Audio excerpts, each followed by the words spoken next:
And we do this every time. Take the real-life example of Paul Revere, the man famous for shouting, "The British are coming." But here's the thing, Paul never yelled that. In such, he couldn't.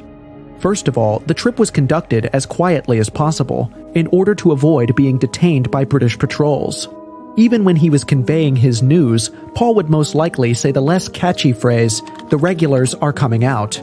And that's because, to begin with, many people at the time were still British. They fled from Britain to America for a better life. So it would have been a pretty confusing message otherwise. Paul Revere wasn't alone either. Riders were sent on routes in all directions out of Boston. On Paul's path alone, 2 other riders were sent with him.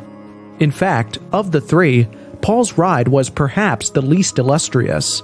Paul was caught quickly and detained by a British patrol, which took his horse, forcing him to cut short his ride and return to Lexington on foot. The others carried on without him.